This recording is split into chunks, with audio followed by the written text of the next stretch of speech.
Hello, bonjour, Annie, hola. My name is Garrett Ryan. I am with Artist Relations here at Fringe North this season. And I am very happy to be back here once again on the Fringe North podcast. Stay tuned. We're going to be doing a whole bunch of these podcasts with all our amazing artists from Fringe North 2023 until the festival begins on August 16th this year.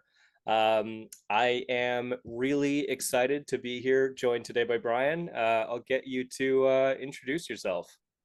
Thank you very much. Brian Tremblay, musician, artist, Renaissance man, and yeah, Love all it. that fun stuff. Amazing. Well, thank you so much for being here. Appreciate it. Yeah, I love it. Thank you. Yeah, of course. So why don't you tell us a little bit about what you're bringing to Fringe North this season? Sure. In January of this year at the Art Hub at Spring, I had a photography exhibit, and which is what I am by trade. I'm a photographer. I've been that for 30 years. And the exhibit was photographs that I took on a nice TLR twin lens reflex film camera. And I photographed places in my old neighborhood where I grew up, and I lived till I was born there, and then till I was 19. And I photographed places like that, and I did an exhibition there. And it was then we were chatting with Adrian Marney, who run the gallery, and I said, "Hey, what if I did a performance?" And then I realized at that time that I had songs that were inspired and related, because I write about my life, Mm-hmm. that kind of stuff. And the songs I had were about the places that you saw in the exhibition. So those were on the wall, and I was able to perform. It's about 2 sets worth, so a couple hours or so. Mm-hmm. Always open to encores. And I did those, and it went over really well. It sold out. And I'm talking to another musician associate in Southern Ontario, and I told him about it. And he said, "Ooh, that's pretty cool." He says, "I could sell that." And then you guys came along, and I went, "Hey, this might be a place where I could possibly put that out Yeah. to and see what they think." And I thought, okay, I didn't make the cut. That's cool. But then the next thing you know, I made the cut. So rather than having prints on the wall, what I'm going to be doing is projection. And depending how the venue works out, they'll either be projected, somewhere beside me, probably not behind me, but beside me. And how that format will work, I'm not sure yet, because I'm not sure if it'll change as I go or just rotate through everything. And I'll introduce the songs and the stories. It'll be very relatable because it's about growing up in a working class neighborhood. The Steelton area where I grew up on Morin Street is where I grew up. So there's a lot of what I think are landmarks, and other people just think is like, well, what's that building? That's a place where I got my haircut as a kid. That was the barber shop, that kind of thing. And it's very relatable in that respect. My wife will be performing with me. She's my backup singer, and makes me look good. Amazing. And so she'll be there also. And like I said, it's just basically songs and stories. So I tell about the song that the story about what the picture that you're seeing, and I tell the story about the song and how it came about and how it relates and so on and so forth. But I mentioned my wife because she grew up in a cattle ranch in North Dakota, and believe it or not, she can relate, pardon me, to that. She can relate to it. And she said in general, and I agree with her, she says it's a very relatable show. People will get it. Maybe even young people will get it, but hey, we're whatever works for you. And if you don't get it and you're just interested in the story, that's cool too, you know. Yeah. And Yeah. that's the rundown of it. That sounds really cool. I'm super excited to see it. Thank you.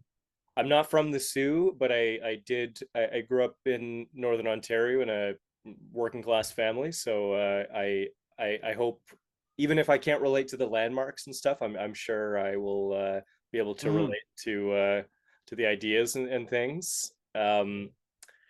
Why don't you? I want to hear a little bit about what it was like to grow up there, then, because that's it's like I said, it's out of my realm of experience. I know the Sioux pretty well, but I I definitely wouldn't know it as well as you, and there might be some things that have changed. Uh, Mhm. yeah, I'd love to hear a little bit about what that was like.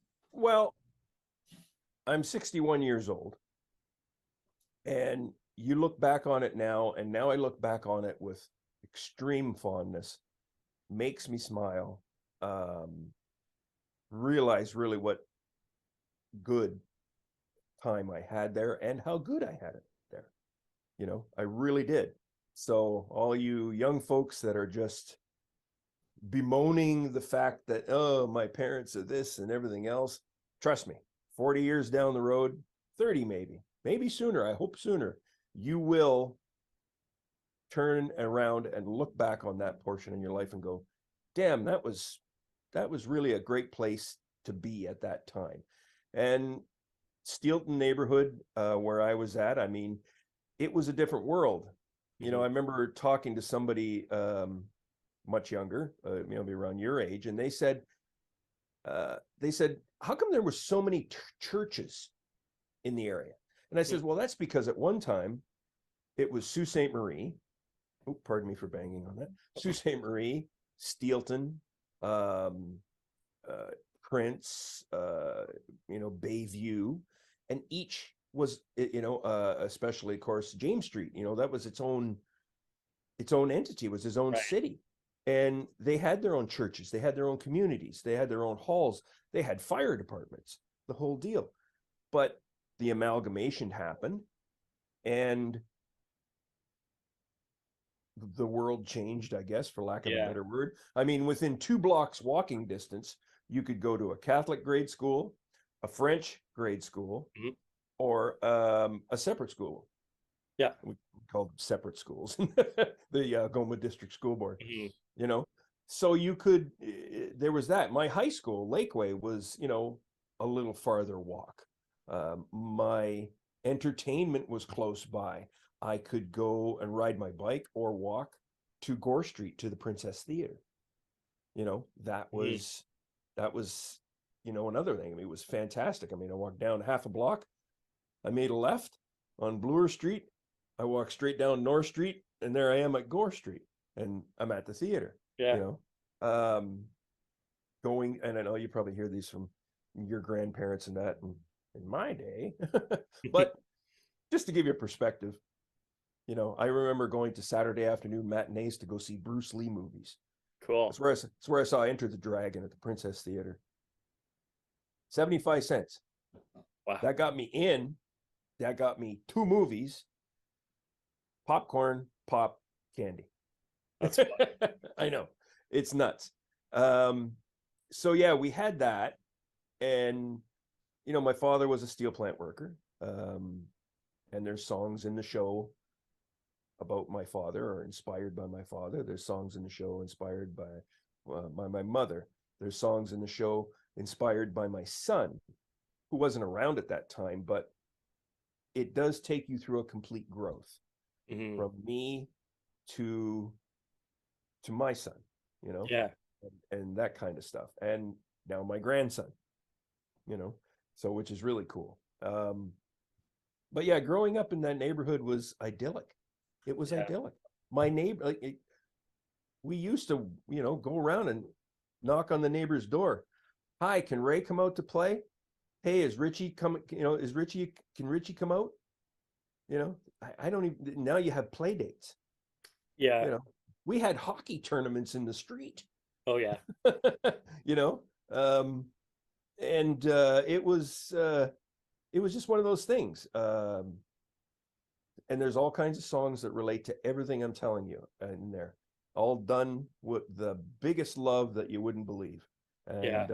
And it's probably some of the most proudest work I've done, especially with the feedback that I got. But yeah, Love it. If you want to find out what it was like growing up in that kind of thing, there's probably some movies you folks could watch.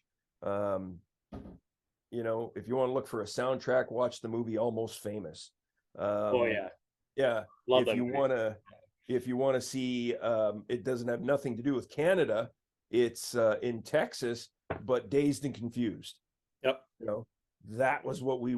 That's what I wore to high school. We didn't have a frosh week where you ran around and slap people with paddles, but Yeah. you know what I mean. Yeah. The last day of school before summer. I have a song in there called 1976 because that was the year I got out of grade school, and in the fall started high school. I was 14 years old, and that summer to me was pivotal. There's a soundtrack to it, Hmm. and yeah, I hope, and I'm so glad I'm in Fringe North because I'm going to get an audience that's going to listen Yeah, for and sure. and want to listen, and that's the beauty part. And all I really want to do is just make people smile and have them happy, and here's the cool part: there'll be a little break in between. You got questions, you can ask me questions, and um, you know, That's um, awesome. I'll sign an autograph, but I'll feel weird about it. So, Love it. anyways, I hope I didn't wander off too far on your No, initial no, question. that's great. Yeah. No, I'm super fascinated. I mean, it sounds very similar to I mean, I can relate to a lot of things, but especially I can relate to a lot of things that my dad has talked about growing up. He's probably about the same age as you. Um, Mm-hmm. growing up in he grew up in North Bay. Oh yeah. Yeah. So a lot of similar he was in a very blue collar family growing up in the little area. He grew up right around when North Bay had their amalgamation. Yeah. With So calendar and all those. Yeah. yeah, yeah, yeah. And even Mm-hmm. it was North Bay, West Ferris. Yeah. Yeah, Whitfield was a separate township. Uh, Mm-hmm. yeah, so he grew up in that, and it was the way he describes it very similarly, like separate little pockets. Yeah. That like if I didn't know that, it would be a little bit confused by the layout, and it still feels kind of like distinct areas. Mm-hmm. When was the amalgamation in the Sioux? I'm not It too happened at different times. I was okay. hoping there wouldn't. I didn't study for the test, so sorry. It happened. I think it was somewhere. Even when my parents moved to town into from, my father was a World War II veteran. Okay. My mother was a what they call a war bride Right. because my father met her when he liberated their town in Belgium, and he came and there and went off and survived the rest of the war, came back and married. Right. And here's my poor mother getting off the train after coming across the boat, because my father went ahead, of course, to take Hmm. care of his discharge. And I mean, she was an upper middle class family in Europe, and then gets off the train at Hawk Junction. Talk about culture shock, you Yeah. know. So that I think that amalgamation was the last of it. Maybe I'm going to say 55 to 60, in around there. Okay. Yeah, and I'm sure somebody's probably out there screaming at the screen right now. Well, Oh, you're probably right. Check it with the museum, but I think it was all around that time. The last of it was happening. Yeah. yeah.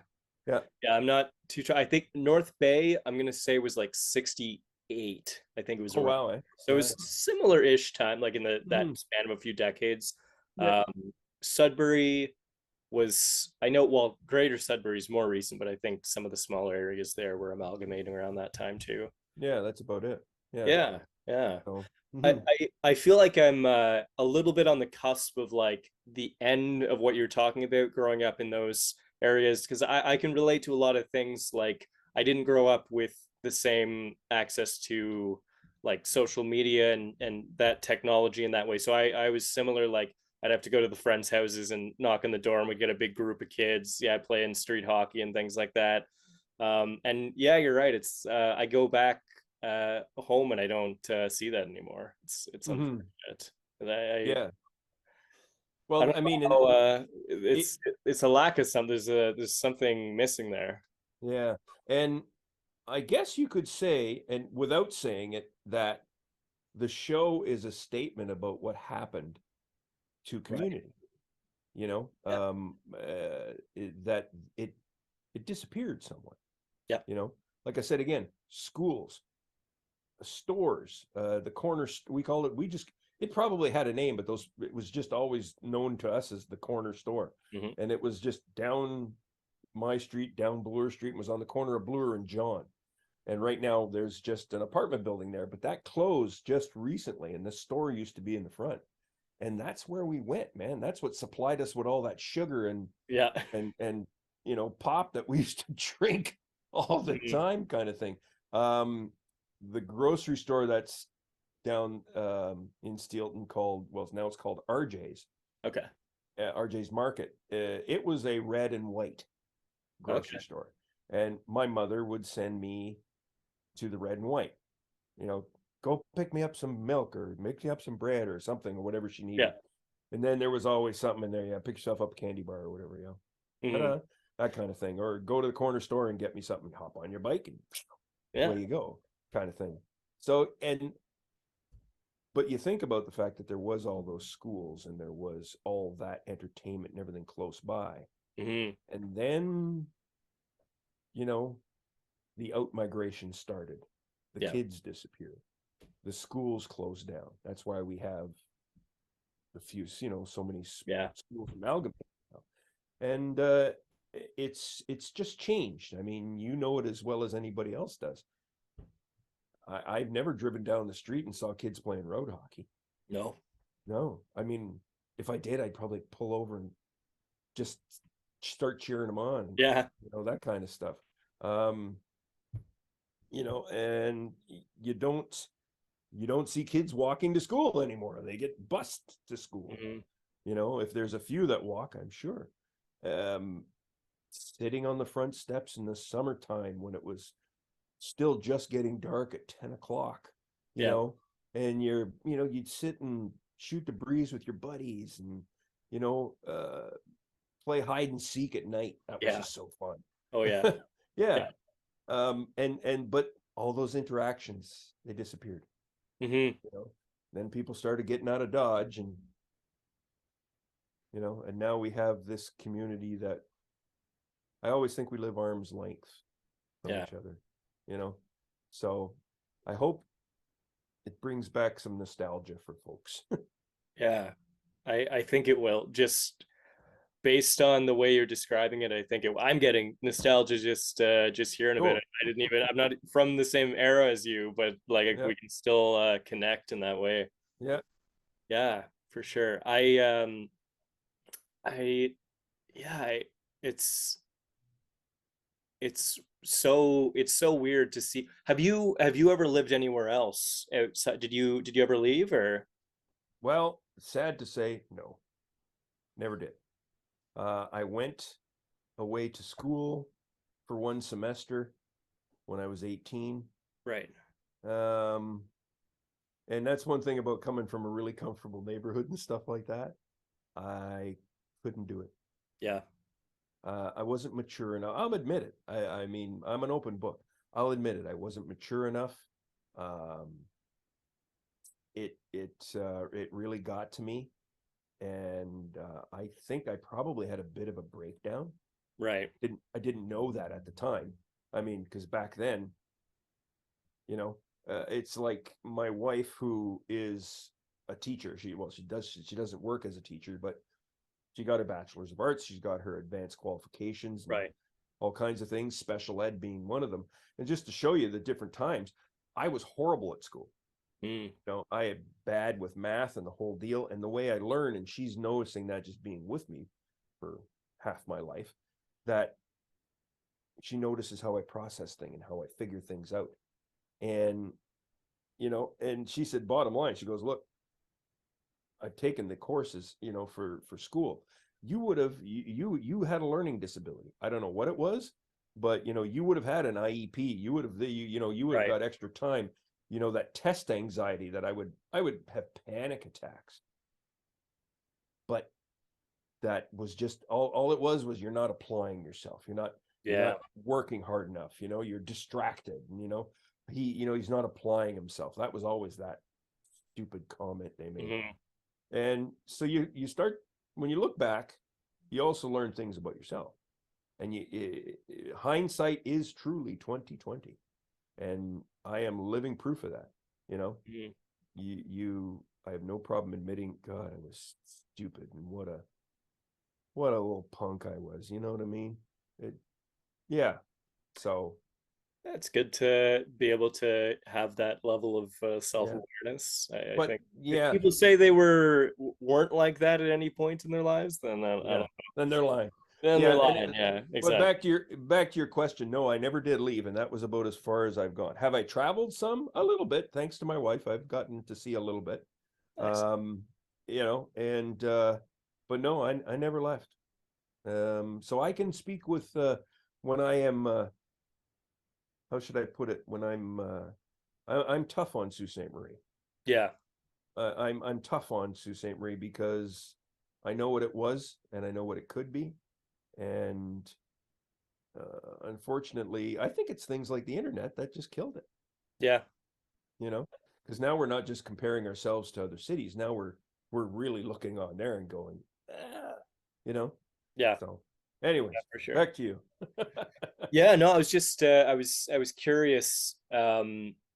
For me, I'm currently in Toronto. That's where I live now. Oh, okay. I'm relatively back and forth between Toronto and the north, but yeah, it definitely took me a while going from that kind of community to a place like Toronto where it's just like vastly different. And then it Mm, was unfortunate because I try to when I come back, I feel like things are changing so rapidly, and since I'm not there to see it, like it's just jarring. It's like you come back and it's like mm-hmm. not what you remember at all. So I was Oh, yeah. curious if you've experienced that, but I guess on the flip side, you've seen the kind of gradual changes. Yeah, not from going away and coming back, but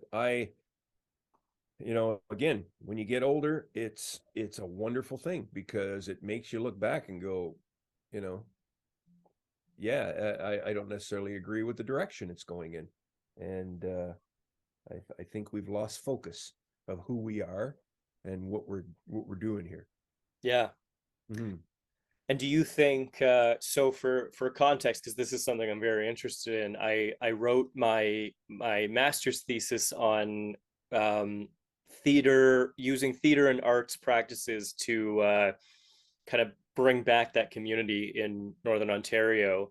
So I'm curious from your perspective, what impact do you think the arts can have on kind of remedying some of these negative changes? It could have an incredible impact, an incredible impact. Mm-hmm. But um, the venues and the promoters need to learn the music business. They think they're helping a musician by giving him a gig and paying him in beer and a place to sleep, but they're not. you Right. know what they don't realize is that they're especially now because COVID kicked the crap out of the music industry, Mm-hmm. and the community has to come together in that respect to support the arts. And I mean support the arts. I don't mean, I liked somebody's post on whatever social media channel that is. No, support the arts means you bought something, you bought a ticket, you know, Yeah. you purchase their CD, you know. Um, Streaming is the worst thing in the world that ever happened to the music business. Yeah. It shot us all in the foot. So I think if Sault Ste. Marie wants to use the arts to recover and get back to what we could be, the populace and the venues need to learn about the music business and know things about royalties and having the proper licenses for putting on people think it's terrible. Well, what do you mean? If I play a CD in my business that I'd have to have a license. Yeah, you Yeah. do, because that's how I make a living, Yeah. and I have a podcast. I interview rock stars and musicians from all over North America and England and Europe, as a matter of fact. I can say that because I interviewed Chris de Burgh. So, Well, yeah, very nice man. But I got a license for that. Wasn't very expensive at all. So that's what we have to do. We have to make sure that those artists are being taken care of on the back end, not being insulting by saying, well, I can give you, a room and some meals and 2 drinks. And, and if 20 people show up, I'll give you some money. Yep. It's all backwards. The artist is up here. We make the money. It funnels that way. Exactly. Not venue, record label, everything. Sorry, my pyramid's out of camera. Not up here. Yeah. They're not up here. We are, but we turn that pyramid upside down. It funnels that way. So that's the only way. Same with theater. No different. Yep. Yeah, we got to start treating all those artists, performance, painters, photographers, writers, movie people. You have to treat them with respect, and that is respect of the work that they have put in. They deserve to be compensated for that. And it's not about making millions of dollars, trust me. Yeah. In my position, it's not making $1 million, not even making a few $1,000. It's just that little bit that we all need. Yeah. And the musicians need to wisen up and learn, not say, oh, I don't care, man, it's just about the music, man. Well, nope, it's not. Not anymore. Exactly. Yeah. So you want the arts to change things? That's what we have to work on the back end first. Yeah, absolutely. I think from a theater perspective, that's something I say to a lot of young emerging artists. Like, you need to get paid. You need to Yes. learn how to demand money and write invoices, and like, you're doing a service. I also like doing the art, and like, if I could swing it realistically, I would probably do it for free, but like, that's not the way of the world. So yeah. Well, the idea is you love it so much that you could do it for free. Yeah. But you won't. Exactly. Yeah. Yeah. By doing it for free, I mean, and trust me, I have got, especially when I was a photographer, I would get that all the time. Yeah. Hey, we'll give you a photo credit. That doesn't pay, that doesn't buy groceries, Yeah. man. Exactly. Hey, you'll get some great exposure. Well, actually, people die of exposure. That's a great line. I got to use that one. Yeah, people die of exposure, and it drives me nuts when I hear bands, especially in Sault Ste. Marie, running around performing for nothing, and not, filing their paperwork properly, not registering their works with SOCAN, not following up on the back end. So it's shooting other artists. Like, it's messing with the work they're trying to do to get paid. I mean, I'm from a big union family, so it feels like scabbing to me. Like, my dad was the same way. Yeah. There was a wildcat strike in, I think, 1968 in this town at Algoma Steel. Yeah. My dad was on the front lines. A little bit. Yeah, there you go. Yeah. Anyways. Exactly. Yeah. So you mentioned you've been a photographer for many years. How long have you been doing the music as well? Has it been equal the amount of time? music? Or? Yeah, the music is a roller coaster. So I started playing when I was 13 years old. Cool. My parents boarded Greyhound hockey players. They stayed at our house. Cool. Yeah. I've had a couple of You NHLers have come through. Gretzky? That would have been that era, eh? Yeah, actually, the last year my parents boarded, I actually got to watch Wayne Gretzky play junior That's hockey. cool. Yeah. But I mean, I've had guys like, Craig Hartsburg. My father kicked him out of the house because he was downstairs, and my dad had to work the next morning at 7 o'clock for 7 to 3 day shift at the plant. And Hartsey was making too much noise, and dad went downstairs and kicked him out. Charlie Simmer from the California Golden Seals at Oh that yeah. time, Yeah. anyways, which eventually came to Minnesota No Stars, Yeah. which eventually became the Wild. He's partying a little bit too much. He crashed at our house. My mother made him breakfast in the morning. So I had that going on. That's cool.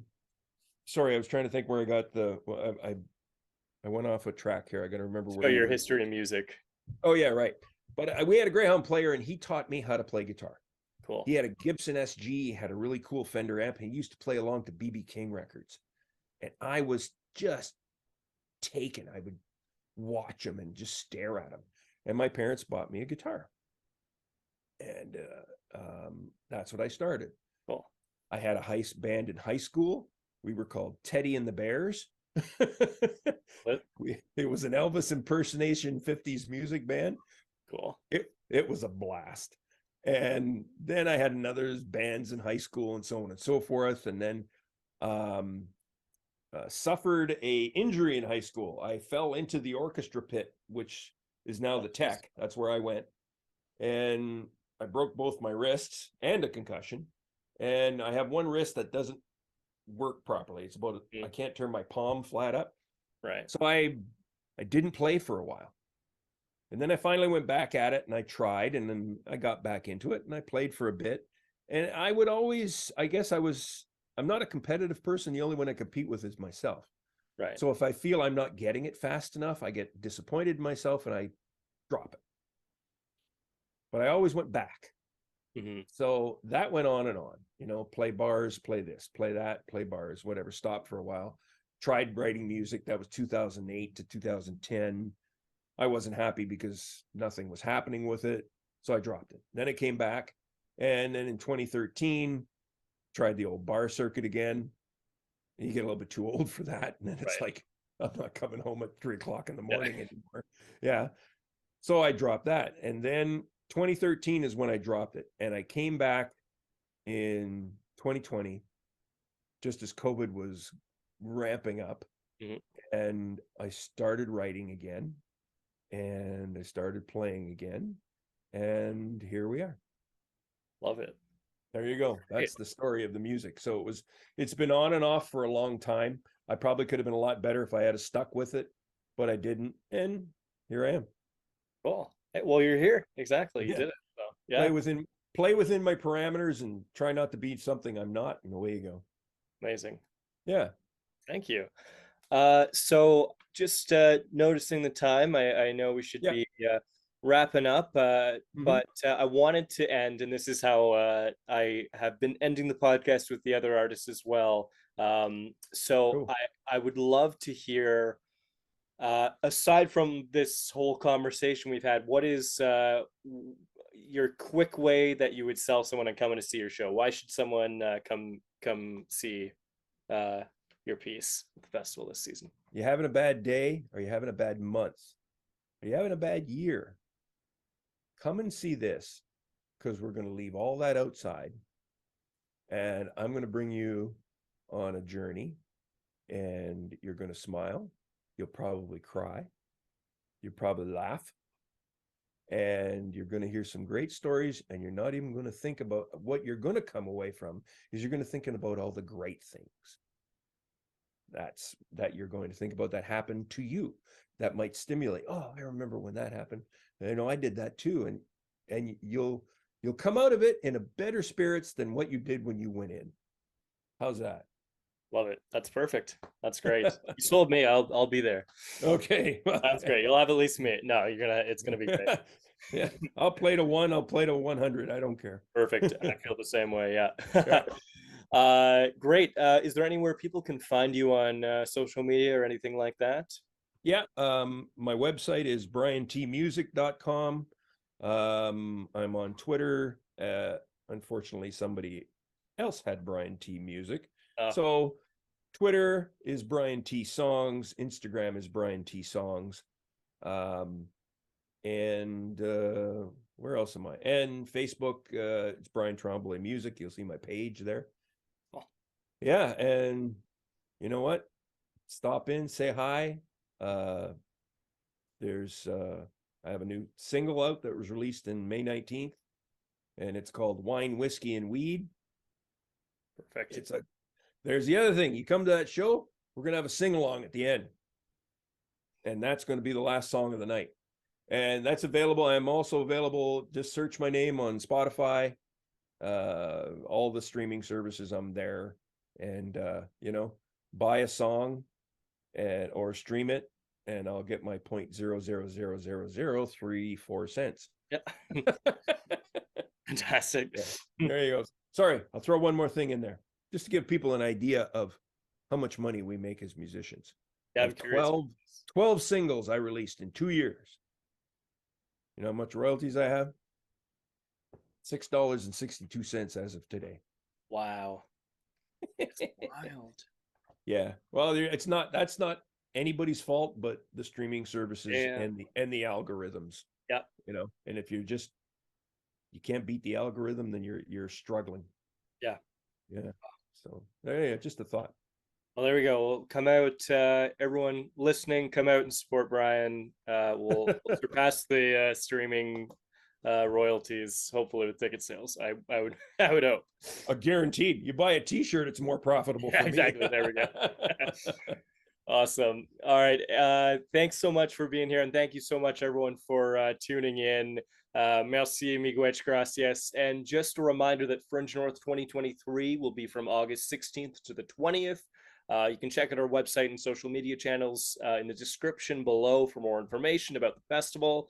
If you want to support the work that our team is doing here, you can consider tipping the Fringe. The link for that is also below. And we'll be back with some more podcasts. So stay tuned. Thank you so much, Brian, for being here. It was great chatting with you. Thank you very much for having me. Thank you to everybody at Fringe North for allowing me on the program. I'm really excited about this one. Thanks so much. We're glad to have you. Thank you.